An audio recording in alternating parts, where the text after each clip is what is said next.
On this episode, our guests Katrina Curtis wow us with an in-studio performance of a few selections from their band, The Benders' catalog. We'll talk about music in Vegas and their upcoming vintage vinyl night, showcasing the 27 Club, a collaborative effort being held on April 29th at the Sand Dollar.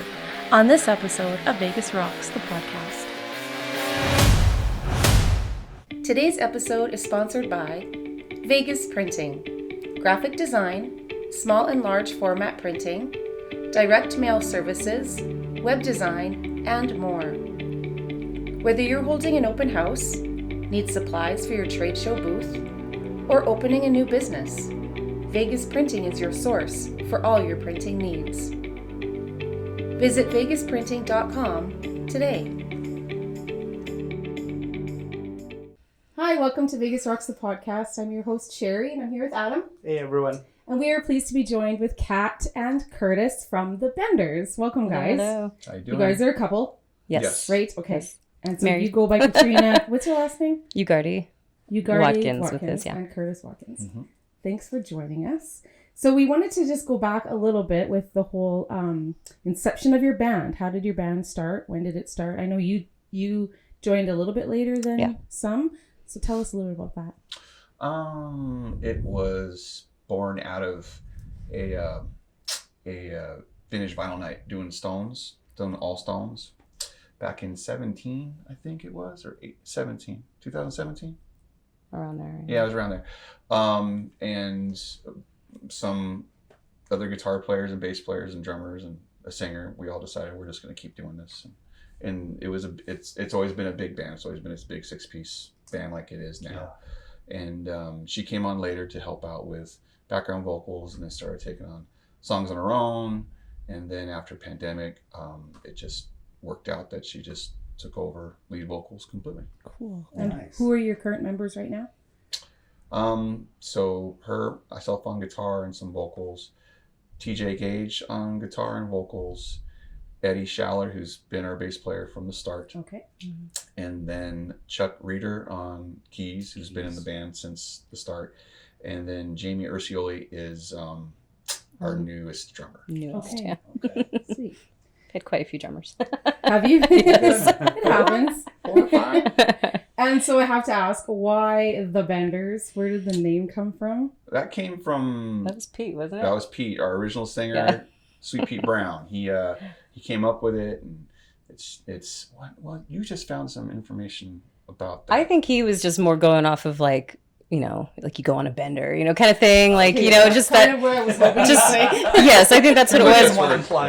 Yeah, right. Yeah, but I Googled it the other day. I put The Benders in. I think I was looking up something like to see if anything popped up from us on Google, and it was like The Benders family, a bunch of murderers or something from back in I don't know when, but they were called The Benders. That was their family name. They're a bunch of murderers. Oh no! They call them the Bloody Benders, and I was like, oh my gosh! I don't know what thinks we named our band.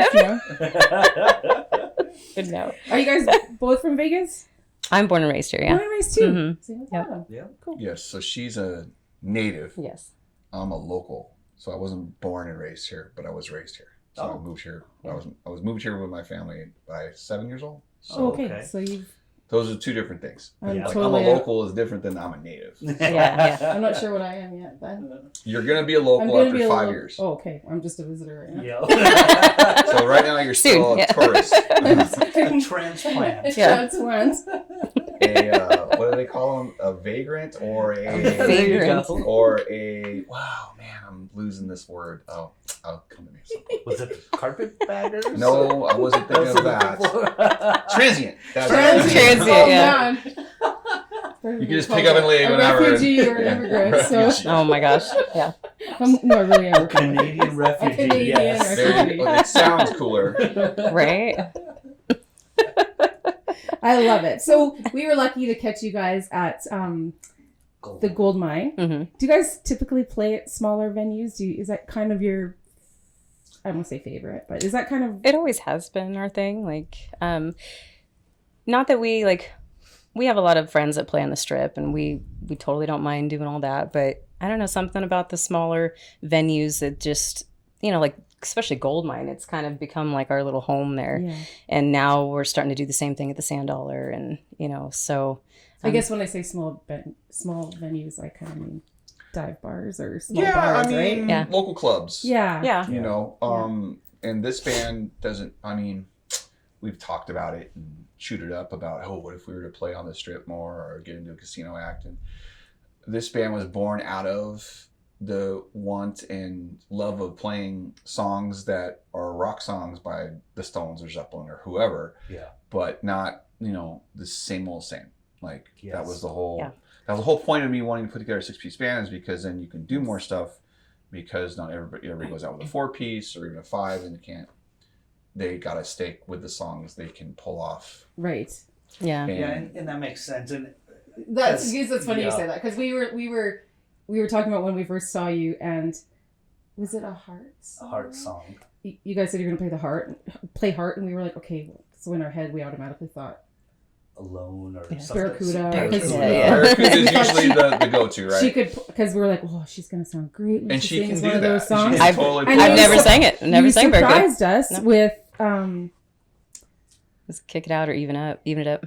Even it up. Yeah. Even It Up. Yep. Mm-hmm. And we both were like, oh, Katie, this is cool. Which is a deeper cut, Yeah. a hit, but not a huge hit for them. Yeah. But it was right before they transitioned into It was the power pop rock stuff they did in Right. like 84. Which is the stuff I'm more familiar with. yes. Like I love Heart. So does my mom. So like we go to concerts, and so he started showing me some of the older stuff. I'm like, wait, I don't know that song, and I don't know that one either. And so those are the ones that we've done. Are the ones that I didn't even know. I would love to hear Alone.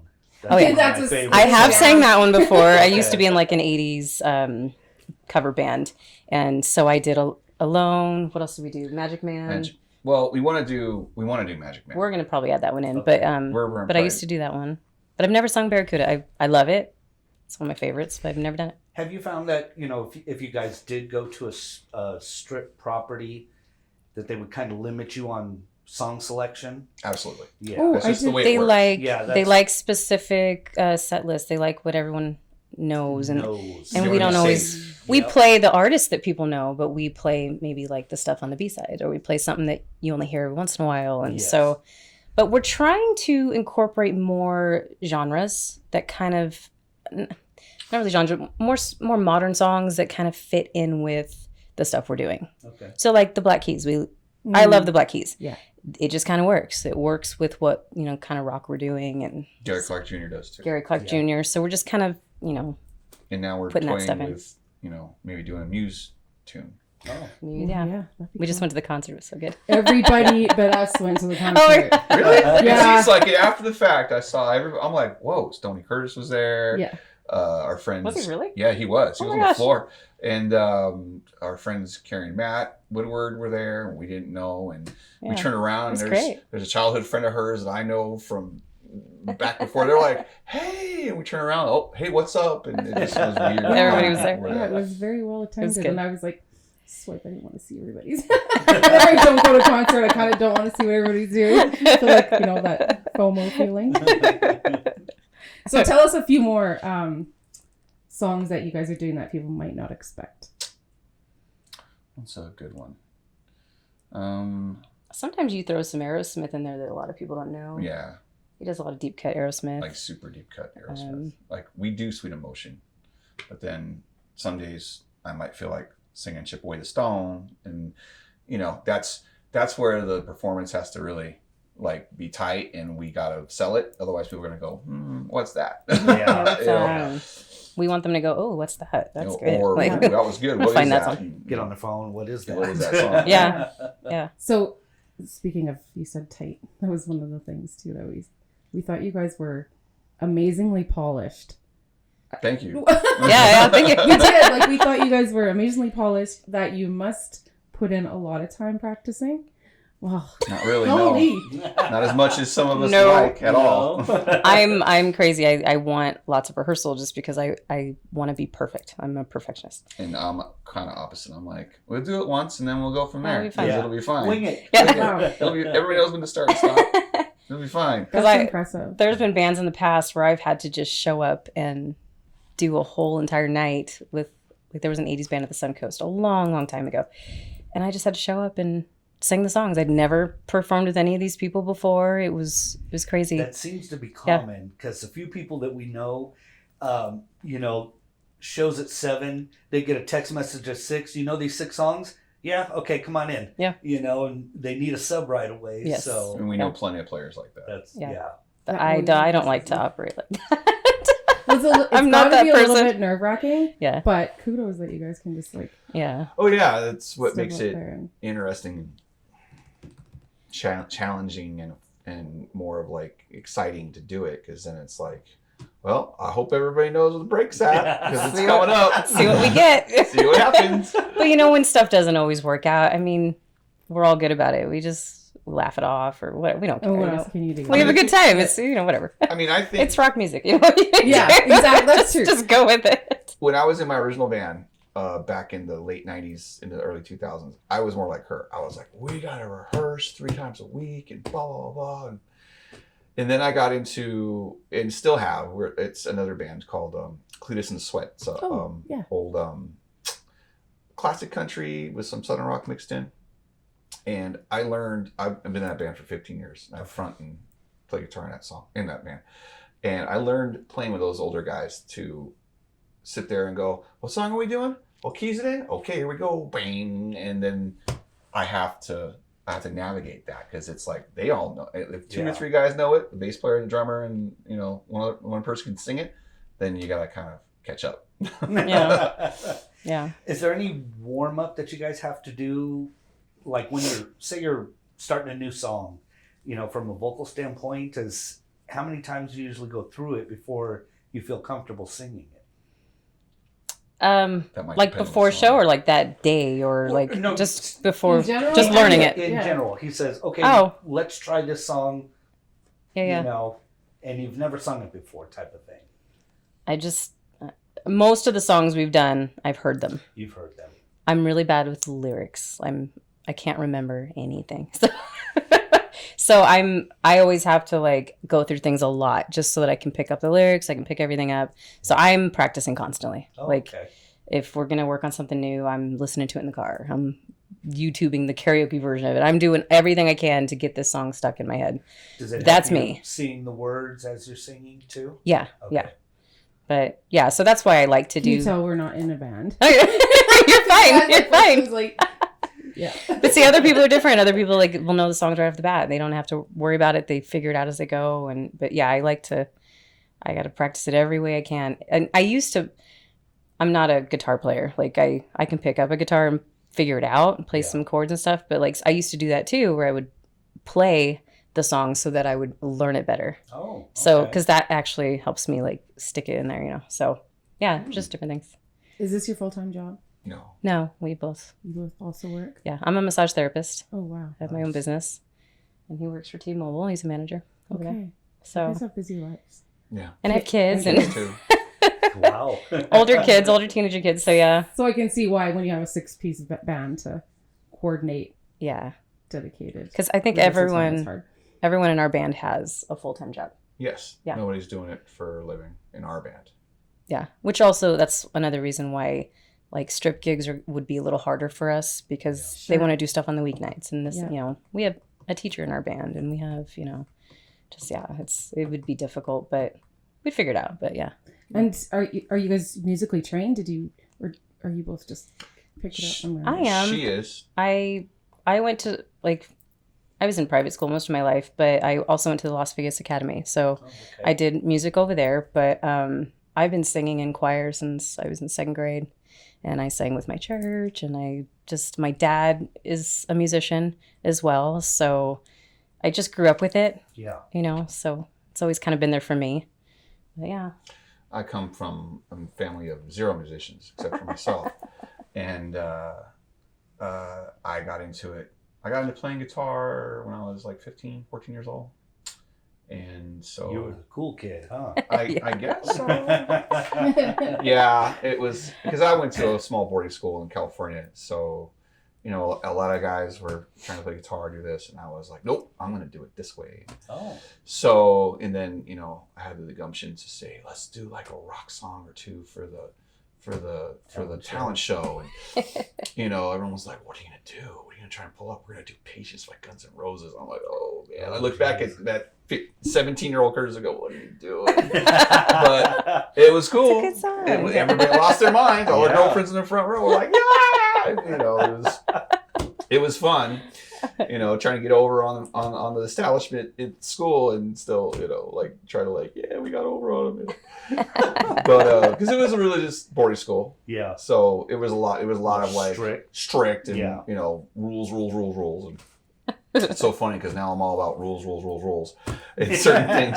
Yes. But you know, it was and then just moving on and you know, just learning songs that I wanted to learn and play as I go and pick it up by ear. And, you know, So no formal training then, huh? maybe I took lessons for like 2 months when I was that age, and then I took lessons a few years ago from a good friend of mine here in town to shake me out of a rut.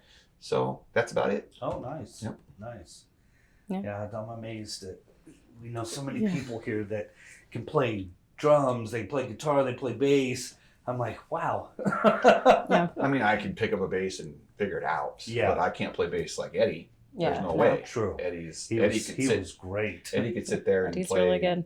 an entire Who catalog for you, note for note, and so he's that kind of player. Yeah. And he's from Chicago. He went to school for music. He's like a jazz. Yeah, he's got got a like degree in jazz or Yeah, something. he's amazing. Yeah, Eddie's really good. Eddie, I've been with Eddie for a long time. Like we were in an 80s band together, and then we were in a surf band where I played keys, and Interesting. like we've had a lot of fun. That was Durango 66. They still kind of get together every once in a while and play, but I never have time to learn all that again. So yeah, like I taught myself how to play piano and guitar, but I don't pick it up enough to be like him, you know. Yeah. Even I'm not good enough to be me sometimes. So how since the I'll call them the old days, but how do you feel like things have changed in the city in general when it comes to live music? Oh, since COVID? Or since way before. back then? So you want to go way back? Oh, okay. Way back, like So when you went. I mean, let's. I mean, I wasn't here in the '90s. I think the earliest I ever came was in the 2000s. The Las Vegas music scene. It was still hard for a tourist to. I think it's even still hard now to find where they should go to hear some good live music, whether it's tribute, covers, or originals. I still think it's kind of tough for people to navigate that part of the city off the strip. So it wasn't until probably till we started dating that, even you being a local, that we were really like, holy, there's like because I missed so many bands we need to go be like, we're missing out. There's a ton. Of that. Yeah. You know, There's a ton. In the early 90s, right after graduation, I worked, I don't know if you remember where the Tower Records was on Highland Parkway. Absolutely. There was the Union Premiums behind it. Mm-hmm. I worked there. So I'd always go to Tower Records, and then what is now the Dive Bar. Yeah, that used to be a Favorites. bar. What was it? Favorites. That's what it He's was. been So I never knew. I wasn't old enough to let's do all that just stuff. go way back. So Okay. I wasn't a product of the 80s bar scene. I've got plenty of friends that were. Yeah. And some of those clubs lasted into the early 90s, like the Moby Grape, Yes. Paradise Alley, Mm-hmm. and that's where you would go see guys like Smart Slaughter and those, you know, that era of rock in town was, and then Calamity Jane's. Yeah. I never made it there. I made it in there, but I tried sneaking in there to see the Black Crowes on their first tour, Yeah. and they played there twice. Oh, And the geez. first time there was like 20 people in there, and then 3 months later they came back and she talks. I don't remember if it was Hard to Handle or I think it was Hard to Handle that had been released. Yeah. And you couldn't get in the place. Wow. We were trying to get in the place, but we were underage. Yeah. So we were trying to figure it out. We just couldn't get in. Just stand outside and listen. Yeah. But all those places are gone now. Pinky's is gone. Pinky's was great. I played, of places, now we're yeah. getting into my days in the late 90s with a band called Burn. I played Pinky's constantly, opening up for every older 80s rock act that was still grinding it out, whether it was Gilby Clarke, who we got to meet and hang out with, or Bullet Boys. We opened up for guys like guitar player from Docking, George Lynch. When he had his solo band. all kinds of people. And now that's long gone and flattened. Literally. Boston. The Boston, Boston and then was a big place. yeah, the Boston was like the local place, like for original music. So, Do you remember what the place was called on Tropicana, just west of, I think, Burnham? It was a big rock bar. It was on the north side of Tropicana before you hit Maryland Parkway. Because when... yeah, I do. That used to be. Oh man, It was, I'm gonna wreck this because it was Rebel Pub and Grub, I think. No, it was, I think it was... I thought it was called The Something. Now, where did the Boston go? The Boston ended Because up didn't it go over there somewhere? not in Tropicana. It was over at Flamingo. Oh, okay. The new one had For a minute. moved over there. Yeah, Okay. because when Metallica was playing here for their Black album... Maybe that was the in Moby 90. Grape at that point. No, it No? wasn't the Moby Grape. Now that's gonna bother you for 2 I days. know. And Candlebox was supposed to open for them. They were going to play at Sam Boyd Silver Bowl. Right. Well, the week before, I remember that tour. I wanted to go to that show, and it didn't happen. and well, the weekend before that, Candlebox played at that for $10, and we're Oh like my standing this far gosh. away from them. You know, there was just a little guardrail in front of them, and that was Yeah. it. Oh man, it was a great That show. was so cool. Lots of stories of that kind of stuff going on in town back then. It was Yeah. cool. Yeah. And now it's down to like a handful of places you can see music, pretty much, whether it's covers or local or excuse me, original. Yep. But like she was saying, like you either have to go on you have to know the places they're going to be at. You have to go on their websites. You have to I think that's- Vegas Weekly used to they Las might Vegas still do Weekly. it. They had it all Mhm. all the different acts that were going on in town and what places. But I think Things now, have like just if you're on changed. Facebook, you just go on certain pages and you can find out from Yeah. people. And, Well, and I don't that's know, the you hard can't One of part, the really- biggest rocks the podcast. yeah, right. There you go. That's one of the reasons why we started this was to help, because even places like Level Up at MGM Mm-hmm. or Mandalay Bay Rhythm and Riffs, Mhm. they don't post who's coming or who's going to be on there. It's kind of up to the It's It's up up to the to group. The you artist guys does it, to- yeah, because our yeah. friends have to Yeah. post it all the Because time they that don't have they're to worry there. about Yeah. it because they don't need to drive people in there. They There's have people there. they have the people. Yeah, we just had a conversation with someone about that. How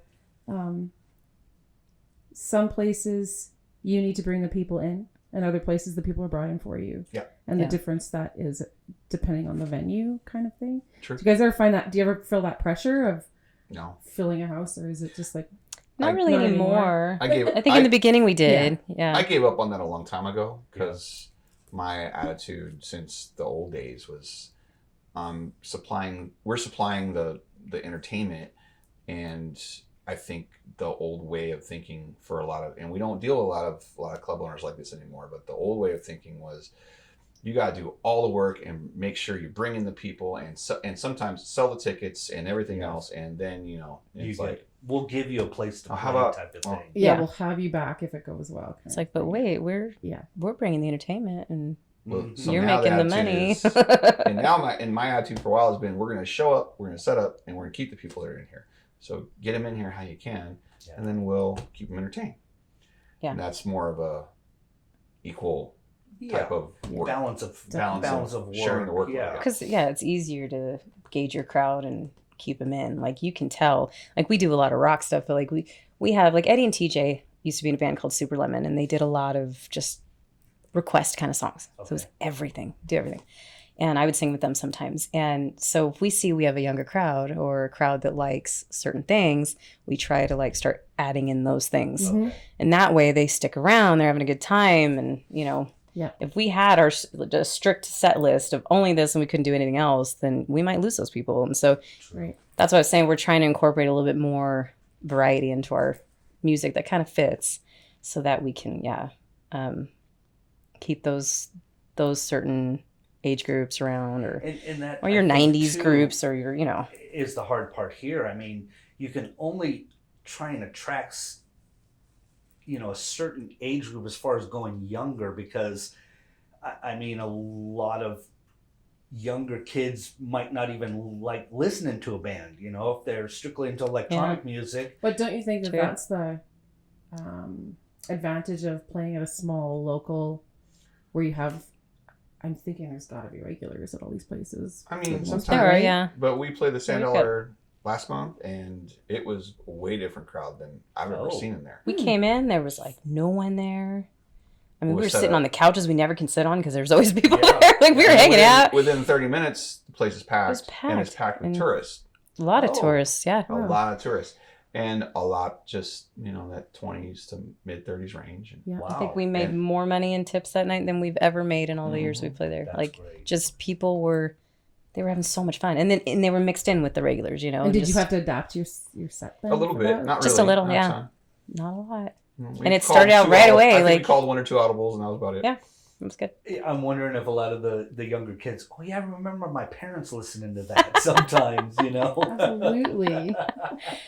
Or they'll be like, "Oh wait, that song's from TikTok." Yeah, Oh, Yeah, true. I've heard that song. Yeah, Or that show. It's what's not. that? Stranger Things. You're right. Yeah. Yes. It's not from TikTok. Yeah, Yeah. it's from so and so. TikTok creates nothing. Yeah. Our constant, Yep. discussions with our kids. Yeah. Yeah. So you mentioned that the band started as a result of a vintage vinyl night. Correct. And, And actually, I'm sorry, I'll correct myself. Okay. That particular show was what was called a classic album night. classic album night. Yes. What's the difference? So, in 2016, because I think that 2015, I started helping out a friend of mine who's a musician in town named Kid Caruso. He's in a couple different bands in town, and he started doing something called Classic Album Night. I started with Cheap Trick, and then the next one I helped him produce was the Aerosmith one. And we picked a record, and then we would fill it in with other songs off of other records, all by the same artist. Okay. And then we would get anywhere from 13 to 20 different musicians to pick songs to play with each other on that they may have never played with each other on, Wow. ever, Yeah. And then we would just shuffle everybody on and off. And it was a good time. And the funny thing about the Aerosmith one is that's where I met her. Okay. I was in the crowd. I was dancing. I went because I knew one of the drummers that was playing that night, and I had some friends that are also musicians in town that were just going to hang out, and that's how we met. That's awesome. Did he sing that one song? No. Yeah. Someone else did. I played it. I didn't sing it. But But yeah, that was at Vamped. That's And it's all where been- it always took place wow. at, and so the Stones night one was where the guys in this band pretty much coalesced and figured out we're going to keep going. Hmm.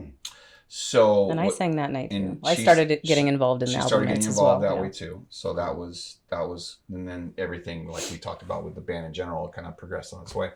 But at what point? I think it was in 18 when we started doing, because Their last one was the Zeppelin night that they did. not at Vamp. That was No, it was somewhere else. And was then somewhere I else. think after that they kind of stopped. Kate kind doing of it. stopped doing it, Okay. but we They're started. like, no, don't Yeah, stop. we had started picking up the mantle. I just started thinking, well, I would just start seeing if we have any interest from other musicians that normally wouldn't be involved, and Okay. see if they were interested in it. I think in 18 we started with Leonard Skinner, and then it turned into twice a year, and we did Tom Petty's Full Moon Fever. So we did a whole Tom Petty night, and that That's was good. like in 19. No. I don't know. I don't remember. I don't know I'm years sorry. I should anymore. have had notes to figure all this No, out. that's okay. That's okay. No. But yeah, we've done. So we start. We just kind of say like before COVID, after before COVID, after Yeah, COVID. So before COVID. Yeah. Before COVID, yes. So I came up with Vintage Vinyl Night, and it seemed to work. Oh, And great. we've done, like I said, we've done Tom Petty. We did a Stones night again. And then right before COVID is when we were getting ready to do our Pearl Jam night, because 10 was turning 30. Oh. Mhm. And then And that was vintage Vintage flannel. Flannel Night. Flannel night. Nice. Yeah. Perfect. Was that concept hard to sell to a venue? Not at all. Not at No. all. Goldmine loves it. No. It was so good. Yeah, and now Sand Dollar really wants us to continue doing what we're going to be doing at the end of the month, which is the 27 Club. We're going to be doing about 30-something songs Wow. from Yeah. Wow. 6 different artists. Okay. Robert Johnson, The Doors, Amy Winehouse, Janis Joplin, Nirvana, and the Stones, and Jimi Hendrix. So 7. I was gonna say Hendrix. Yep. Yes. And yeah, the cool thing about the album nights is, I mean, we've brought so many musicians together that a lot of people, like, I knew a lot of these people back in the day when I used to perform. Like, I wasn't even old enough to be in a bar, and I would be performing with bands, and at the Boston and stuff. And so a lot of these bands, like his band Burn from back then, Cherry Hill, we did a whole, like, our Stones album night had a Mama Zeus reunion. Black Crows. Black Crows night had Mama Zeus. I mean, we've brought so many people back together, and yeah, like you said, you don't play with these musicians ever. Yeah. And so you get a chance to play with other people and other styles, and it's just so much fun. That's great for a camaraderie. Yeah. Right? Yeah, it's a lot of musicians that we've either lost contact with or whatnot. We've now started, doing a lot of stuff as far like Jamie. That's how Jamie ended up being in the band, and now it's because of Cherry Hill being involved, and then he wanted to be involved, and then we're like, well, we kind of need a drummer. So, how's this feel? And that just worked out. Oh, good. Black Crowes Night was probably the most packed that place has been since we played there. It was standing room only. You could It was not. That was at Gold Mine. That was at Yes, the Gold Mine. That it place was insane. Standing room only the whole night. It was so good. Amazing to see. All these people come out to see Zeus. Everybody was definitely wanted to see that band get back together, and they were a staple back in the day. Yeah. And they played great. Everybody played great. It was and that's the cool thing to see is when we get, like, this time around, we've got at least 18 musicians involved, I think. Wow. Sounds right. Yeah. I know a couple, but can you drop some names? Who can we? So we've got Aaron Archer and Bridget Riley from A to B. I think that's what they call themselves. ATB, yeah. ATB, yeah. We've got them doing some stuff. I love her voice, so I was like, "Can you sing some Amy, please?" Yeah. She's kind of got that sultry vibe, Yes, right? yeah. And I was like, she'll be perfect. Yeah. We've got the guys from Cherry Hill. We've got 3 of the guys from Witch Doctors, Jerry, Chris, Yes. and guitar player. His name fails me. I'm sorry. and then we've got guys from Burn, from his old band. AJ, who plays with he's played with everybody but Rhyolite Sound. Oh, we haven't seen that. He's yet. the drummer. Yeah. They're great. Ian and Joe from Ian Crawford Great, and Cosmic Miles. Yes. Awesome.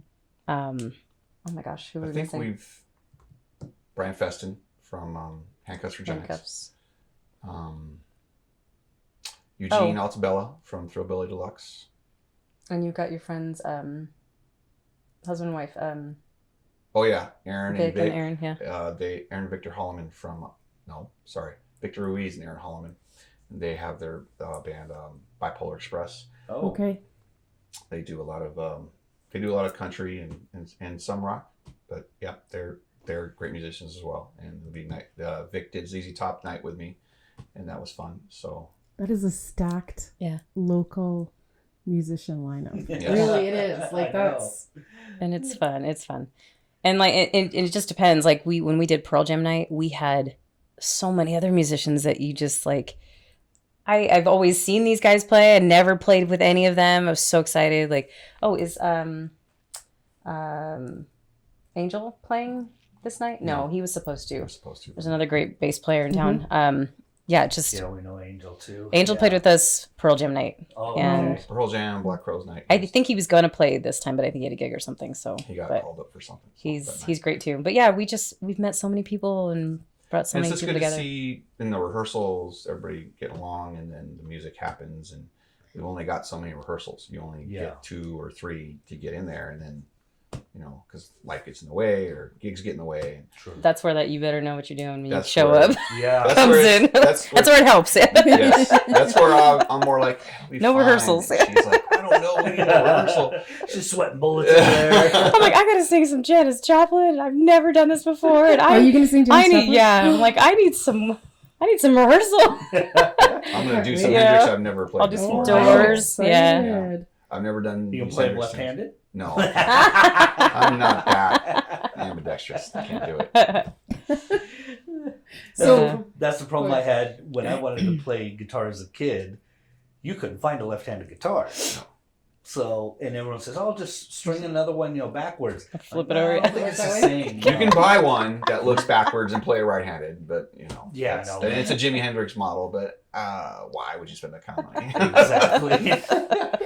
So would you say this is your baby? This project? It's become that. Yeah. It's your baby. Yeah. Okay. Yeah. You're, I mean, he's so Okay. good at it. He's so good at it. Like he just. I don't know why I put myself through it because I'm stressing the whole. all stress. So the stress level rises every It has got to every be week. pretty emotional when it's done and over with and you've pulled it off. That's got to be a pretty good feeling. Yeah, I mean, Black Crowes Night was big time baby for me because of Yeah. people involved. Pearl Jam and was songs. my baby, but Yeah. And for you, Black For Crowes. me, the Black Crowes, because for me, the Black Crowes and the Stones, and then there's Zeppelin and Aerosmith, and Yeah. especially with all the weird open tunings and stuff like that, the Black Crowes just kind of, that's what I was about their age when I heard their record was like, that can be done? Wow, that's so cool, because that's like vintage rock. This is in 1990 and it was called vintage rock. I know. It was weird. But that was yes, definitely at the end of that show and everybody's done. We had to get cut short because we were going over time. Too many. We had too many Too much songs. fun, too many much songs. fun, too much That too was- much, That was jibber my jabber. disappointment about Henderson is that That noise noise ordinance, Yep. ordinance, Yep. I know. And it's so much better to play outside True. than to play inside there because there's so much more room and Yeah. it's just nicer to be outside. Yeah. When the Yeah, weather's it's nice. beautiful when it's outside. When Yeah. the weather's nice. If I play there in July and it's like, woo, Oh yeah. It's It rough. gets hot. It's really hot. So that's the end of this month, April 29th. you're right. And That- it's at the the Sand Sand Dollar, original Sand Dollar. Yeah, Original Spring Sand Mountain. Dollar. Mhm. Sand Dollar Lounge On on Spring Spring Mountain. Yeah. Yeah. And tickets or Nope. Cover? Just come on in. It's free show? Tip the Show up. Tip the Just show tip up. the musicians. And Nice. That's it. Doesn't get any better than that. Uh-huh. Yeah.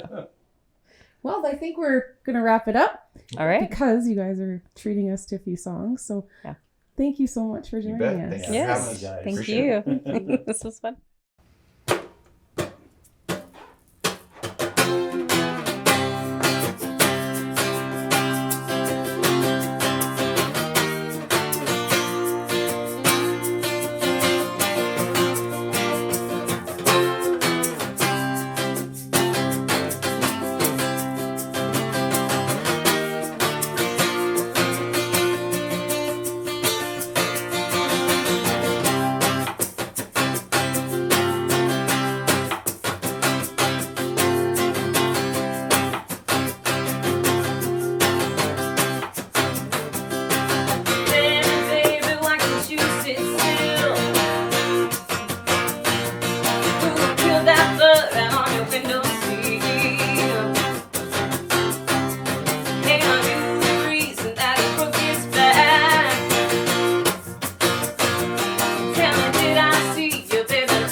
Vegas Rocks the podcast is hosted by Adam and Sherry Martin Del Campo. This has been a Total Design Studios LLC production.